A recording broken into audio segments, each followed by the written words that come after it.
Urbanoia, Americana, and Oceania. And the only way for them to survive is by trading the items that they're able to dig up from the hulls of these abandoned ships, and to push the hulls of the ships out into the sea, rafting up one to another, until eventually there are enough ships at sea that they can form a floating city, kind of a cross between Burning Man and Freakonomics.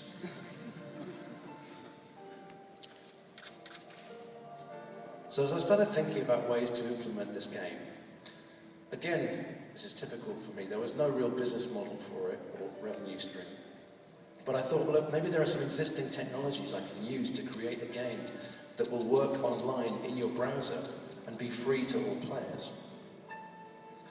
So I investigated Google Earth, which, as it turns out, had a very cool API that I was able to plumb into. And here we're looking at a Google Earth version of the North Pole. You'll have noticed that the polar ice cap has gone. I guess this is a sort of looking a few years into the future. And so I was able to overlay, using their API, my own imaginary continents around the North Pole. And I was able to give each player a vessel, which would be their own. And by trading the items in their hold, they were able to raft up their vessels and push out towards the North Pole, until eventually they converged around the North Pole. And the interface for this game was just a regular web browser. So by signing up for the game, you didn't need any software or anything like that. You signed up for one of 9 tribes around the world, and you worked collaboratively to solve various clues in the game. And I laid clues in everything that I did. So here, for example, is an EP that I released 2 years ago called Americana, which is 1/3 of my new album. And on the back cover of the EP, I'm wearing a sort of a floral waistcoat. And if you zoom in and in to this waistcoat, you'll see that in the floral pattern on the waistcoat, there is actually some embedded text. It says 1531 light. And if you Google 1531 light, it'll take you to a location called Sakhalin, which is an abandoned Soviet nuclear lighthouse off the east coast of Russia. And this is one of many locations around this imaginary map that I had created.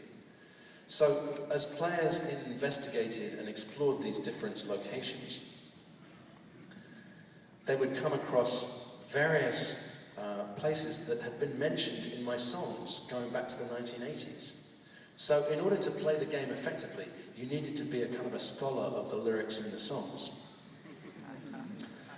And this meant that the game was fun not only for gamers, but also for hardcore Dolby nuts. This is the San Fernando Valley in the future, by the way. Nothing left but an Angeline poster.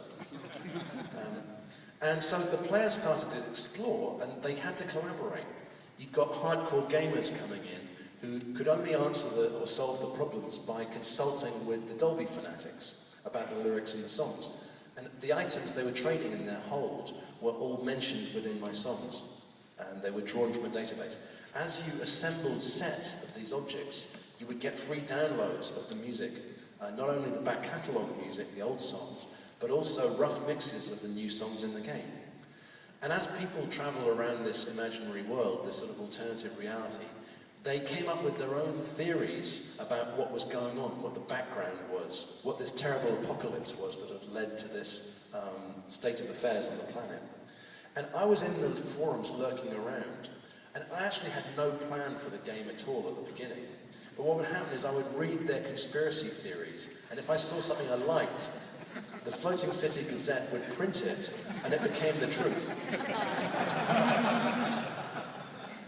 So essentially, the players were sort of writing this story as they went along. And when they eventually arrived at the North Pole, they found my character, the aviator, who had been marooned on a sort of island of flotsam and jetsam that was circulating at the North Pole. And a fascinating culture started to emerge. they started instigating their own chat rooms, and they would have parties in chat rooms at which people would spin records. And so the aviator, my character, started going to parties, for example, the Urbanoia party.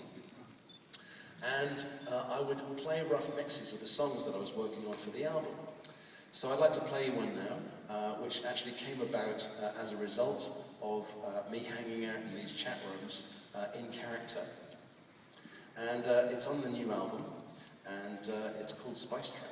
And it features, on this shiny silver box here, a number of quite cool samples, including a Punjabi singer. Nod. And a Middle Eastern string section. And even a mariachi horn section.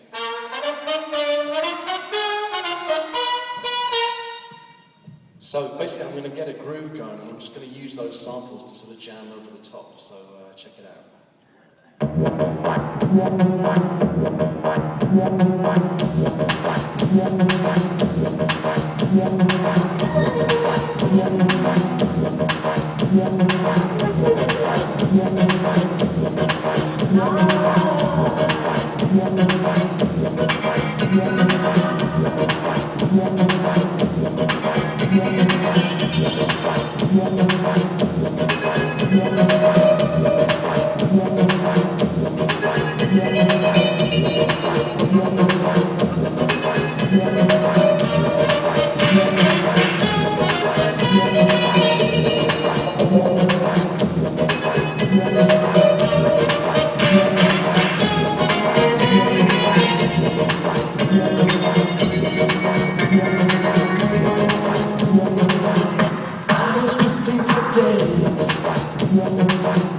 Where the sun don't shine,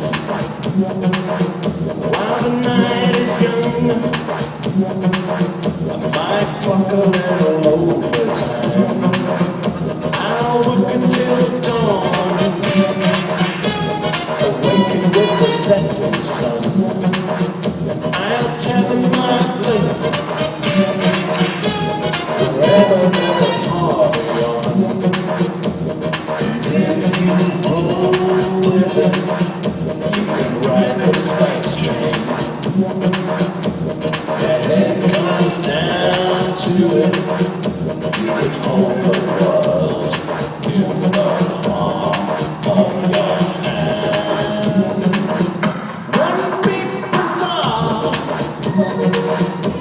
The earth is like a garage sale, and I'm pitching my stall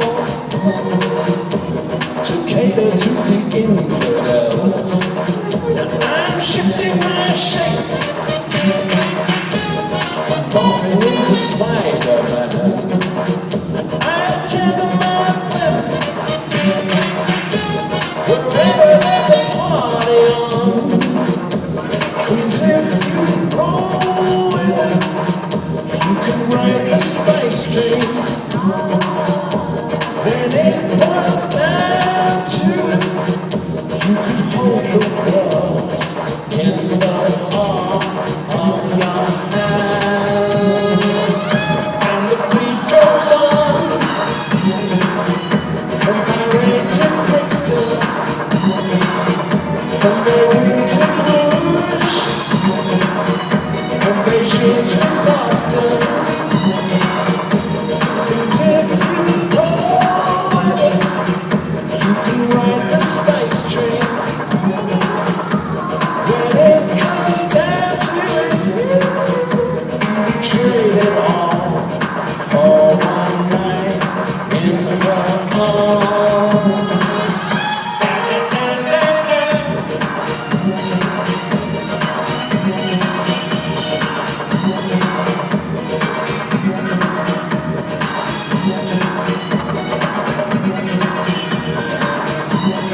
into Brixton,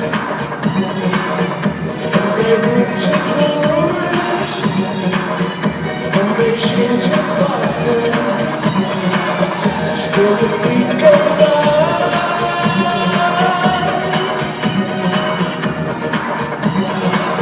Still the beat goes on.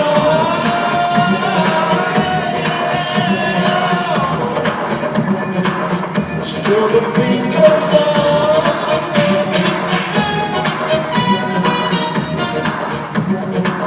Still the beat